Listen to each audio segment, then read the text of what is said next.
بسم اللہ الرحمن الرحیم. السلام علیکم ناظرین, آپ دیکھ رہے ہیں انوکھا انداز. میں آپ کا ہوسٹ جمال صدیقی. امید کرتا ہوں آپ خوش و خرم ہوں گے. ناظرین کرام, پاکستان کے سوشل میڈیا پہ غداری کے القابات کا وقت ہو چکا ہے.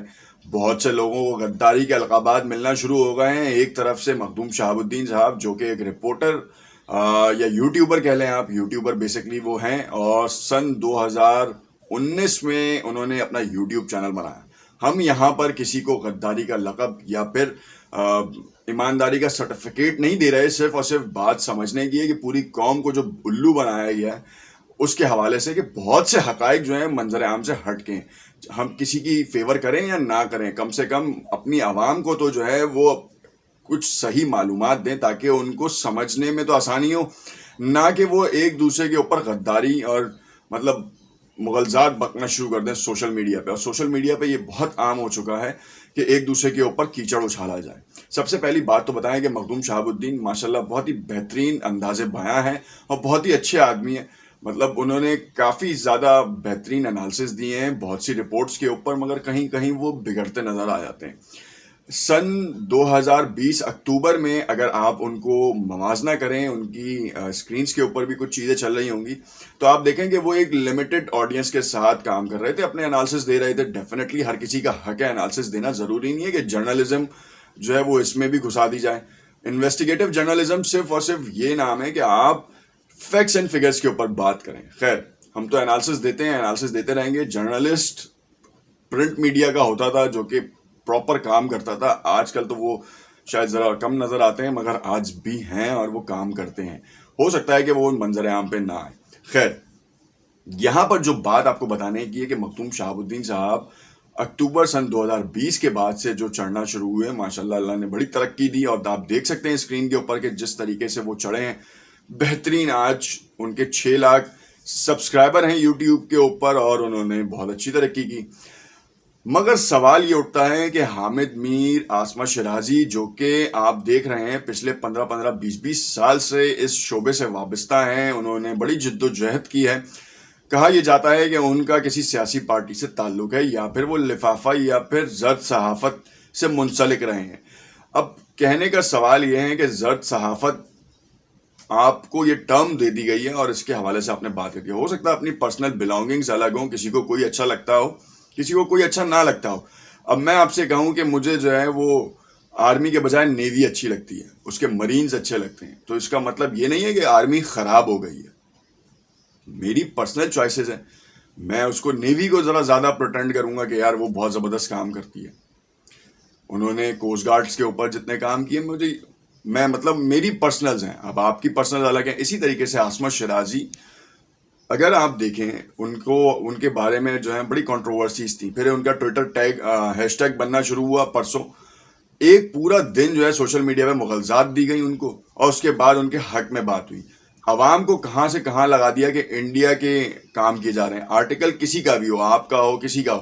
اب کل ایک رپورٹر ہیں, رپورٹر انسائٹس کے نام سے جو ہے یوٹیوب چینل ہے, انہوں نے ایک پورا پوسٹ مارٹم کیا. انہوں نے کہا کہ مخدوم شہاب الدین بھی جو ہیں وہ بھارت کے لیے کام کرتے ہیں, ڈینمارک کے لیے کام کرتے ہیں, اور کہیں سے فیس بک کا ڈینمارک کا بتایا کہ وہ ڈینمارک سے ان کا پیج چل رہا ہے. گستاخ رسول والے جو ہے وہ نعوذ باللہ استغفر اللہ, نبی پاک صلی اللہ علیہ وسلم کے حوالے سے ڈینمارک نے بڑے خطرناک اور غلط کام کیے, جس کی ہم سب مذمت کرتے ہیں. ہمارے محبوب, اللہ کے محبوب, کس کے لیے جو ہے اس طرح کی بکواس کی گئی ہے جس کی ہم ہمیشہ سے مذمت کرتے ہیں.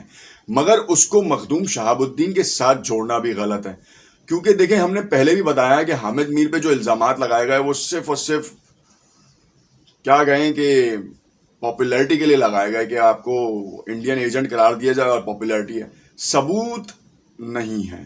ثبوت کیا ہے یہ سمجھ میں نہیں آ رہا. فیس بک پہ ایڈمن بنایا اس لیے گیا کہ مونیٹائزیشن آن کی جائے ان اسٹریم ایڈز کی. جو ٹیکنیکل ہیں, جو فیس بک کے اس پیرامیٹر سے واقف ہیں, وہ دیکھیں گے. آپ جتنے بھی کامیڈی کے پیجز ہیں ان کو بھی دیکھیں گے نا, تو انہوں نے یو اے ای سے, برطانیہ سے, یو ایس سے, انڈیا سے, کہیں نہ کہیں سے وہ سروسز لیے ہیں. یہ سروسز لیتے ہیں بہت سے متعدد بڑے برانڈز, یہ سروسز لیتے ہیں باقاعدہ. وہ تو اپنے آفس اسٹیبلش کرتے ہیں. تو کیا اس کا مطلب ہے ان کو بھی غداری کا سرٹیفکیٹ ملنا شروع ہو جائے گا؟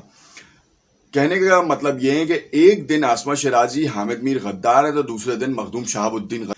بات یہ ہے کہ آپ نے غداری کا چینل چلایا تھا تو اب آپ کے اوپر بھی آ گیا.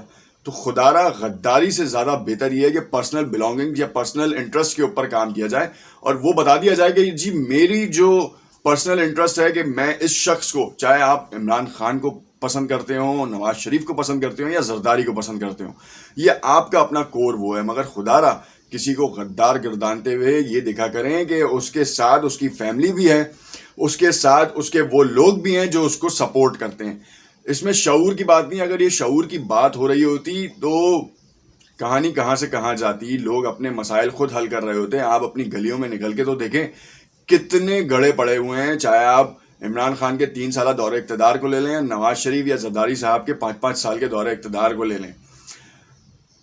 کون سے وسائل آپ کے لیے ہوئے ہیں؟ کیا آپ کو یہ 1.5 سال کی بات کریں, عمران خان کا سپورٹر نہیں ہوں میں, نہ مجھے عمران خان سے کوئی ذاتی ہمدردی ہے. میں نے تو جس کو ووٹ دیا تھا وہ پارٹی نہیں آئی, ختم ہو گئی. میرے بڑے کام کروائے, تو اس کا مطلب یہ نہیں ہے کہ میں جو ہے وہ اس پارٹی کو, کسی اور پارٹی کو جو ہے نا وہ غدار گردانتا رہوں. ہاں, جہاں وہ غلط کام کرے گی میں اس کے خلاف آواز اٹھاؤں گا یا میں بتاؤں گا کہ دیکھیں یہ آپ کی نیگلیجنس ہے, اس کو کور کر لیں. یہ کور کر لیں گے تو آپ کے لیے بڑی آسانی ہوگی. اور آسانی کس کے لیے ہوگی؟ اس کے لیے تھوڑی ہوگی, عوام کے لیے ہوگی. عوام کو جو ہے وہ سہولت ملے گی. اور ہم سب کا جو ہے وہ سٹانس یہ ہے کہ یہ ملک ترقی کرے, نہ کہ اس ملک میں جو ہے نا وہ ہم اس میں لگ جائیں کہ یار یہ غدار ہے اور یہ محب وطن ہے اور یہ جو ہے وہ انڈیا کا ایجنٹ ہے, را کا پیڈ ورکر ہے. پاسبل نہیں ہے نا. ورنہ تو اگر آپ دیکھیں تو بہت سے لوگوں کی ریمیٹنسز آتی ہیں, آپ چیک تو کر لیں, آپ کو پتہ چل جائے گا. کتنے ہی ان پبلشرز کو آرٹیکلز جو ہیں وہ انڈیا سے آتے ہیں وایا دبئی ٹرانزیکٹ ہو کے. آپ کے پاس $100 $200 میں آپ ویب سائٹس کے اوپر آرٹیکل لگانے کے پیسے لیتے ہیں. اسی طریقے سے آپ جب آرٹیکل لکھتے ہیں تو دوسری ویب سائٹس آپ کو کور کرتی ہیں. تو اس کا مطلب یہ نہیں ہے کہ آپ جو ہے نا وہ ان کے ایجنٹ ہو گئے. بے نقاب کر لیا سائبر کرائم اور بے نقاب کر لیا dark web. What the hell is this? Dark web کے بارے میں آپ کو معلوم ہے؟ آپ کو پتا بھی نہیں ہوگا, نہ آپ کی حکومت کو پتا ہوگا, نہ آپ کے اداروں کو پتا ہوگا. وہ پیچھے سے ہی آپ کے اکاؤنٹ صفایا کر کے نکل جائیں گے. کتنی بار ایسا ہوا ہے کہ آپ کے ساتھ ہاتھ ہو گیا اور آپ کو پتہ ہی نہیں چلا, آپ ٹریسیبل نہیں ہیں وہ چیزیں. تو پھر آپ کیسے کہہ سکتے ہیں؟ اگر عاصمہ شیرازی کا اکاؤنٹ جو ہے وہ ہیک کرنا ہو تو کوئی مشکل بات نہیں ہے, یا حامد میر کا اکاؤنٹ ہیک کرنا ہو تو مشکل بات نہیں ہے. ڈارک ویبس کے تھرو بہت ایزیلی کام ہو سکتا ہے. 2 فیکٹر ویریفیکیشنز کے جو پروسیسز ہیں نا وہ بھی وائپ آؤٹ ہو جاتے ہیں اور ختم ہو جاتے ہیں. اور آپ نے دیکھا کہ مخدوم شہاب کی ہو یا بہت سے لوگوں کی فلسطین اسرائیل کی ویڈیوز تک تو نکل گئی ہیں. کم سے کم یہاں پہ آفیسز تو اسٹیبلش کر لیں تاکہ ہم جو ہے ان کانٹینٹس کے اوپر تو کام کر لیں. ہمارا اپنا ہی کانٹینٹ جو ہے نا وہ ڈیلیٹ کر دیا جاتا ہے.